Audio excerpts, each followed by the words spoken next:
Seven, 6, 5, 4, 3, 2, 1.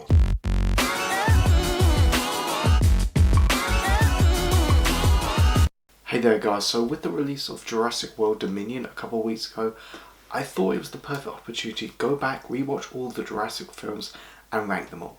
And yes, I know I'm late by a couple of weeks.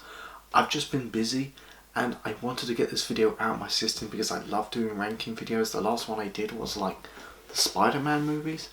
But anyway, let's get started with number 6, the worst Jurassic movie. So my least favourite Jurassic movie is Jurassic World Fallen Kingdom, or as I like to call Jurassic House. At the end of the day, it's not a good movie, but it is like a mindless popcorn flick. And it has some really good dinosaur action, and the first act of the movie about evacuating the dinosaurs off the island before the volcano erupts, that was good. I wish that was the rest of the movie. But after that, the dinosaurs just take a step back, and instead it's focused on these generic, boring human villains. And after the first act, the whole movie in general, it's so bleak for the dinosaurs. There's dinosaurs that get drowned, burned, killed, shot, getting their teeth pulled, getting sold off to terrorists. It's not what I want to see in a Jurassic movie. And Jeff Goldblum didn't need to be in this movie. And number 5 is Jurassic Park 3. The best way to describe this film, it's brilliantly terrible. It's on the same level as Fallen Kingdom, but the reason why it's over Fallen Kingdom, that it's only an hour and 30 minutes long rather than being a over 2-hour movie. And the practical and the CGI do not hold up compared to the first two movies. And it's probably the most goofiest and basic film in this franchise.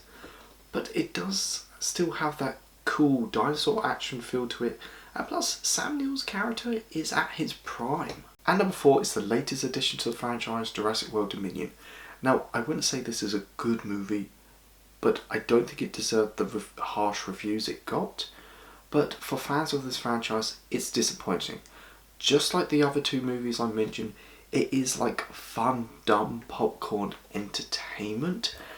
And I really liked what Fallen Kingdom set up, even though I didn't like how it's set up, but still, this movie doesn't explore that. Instead it focuses on these two plots that don't relate to each other whatsoever.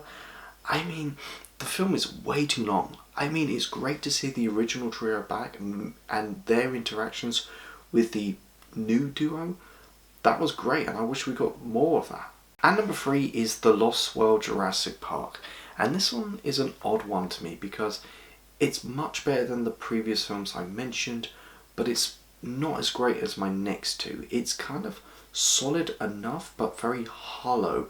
On paper, this would have been great. You got Spielberg returning, and you have Jeff Goldblum returning, but the narrative just isn't there. The whole film is about getting off the island, but the film doesn't end there, and the third act about this T-Rex in San Diego has no setup, and the characters, they don't really do a lot. But I will say this, at times this film does capture the magic of the original Jurassic Park. And number 2 is Jurassic World, and a part of me wanted to put this at number 1 because I had a great experience watching this film at one of my favourite cinemas, at the Juice Comedia, which was one of my first outings at that cinema. But I really liked Jurassic World. Colin Trevorrow came along and he gave new life to this franchise that I wouldn't say was dead, but after Jurassic Park, it wasn't really much talked about. But Colin Trevorrow made you believe there could be a dinosaur theme park with real dinosaurs with today's technology. And not only do I think it's a really good dinosaur movie, but it's a really cool monster movie. And I like the new characters. Chris Pratt riding a motorcycle with velociraptors running alongside him is so corny but awesome. So at first place is of course Jurassic Park. No surprise there. Steven Spielberg brought dinosaurs to life, and this film has impact on so many people's lives. Not me in particular, but I know a lot of people who adore this film, but also it's an impacted film as well. They found a really clever way to bring back dinosaurs, which was pretty cool. It's just, in its own right, it's so perfect that I just can't pick on it. And it's such a fun popcorn movie with such memorable, iconic characters. I mean, do I need to say more? It's Jurassic Park. Thank you so much for watching this video, guys. Go like, share and subscribe. Let me know, where would you rank all the Jurassic movies? Go check out my Facebook, my Twitter and my Instagram page. You guys are awesome. I've got your back.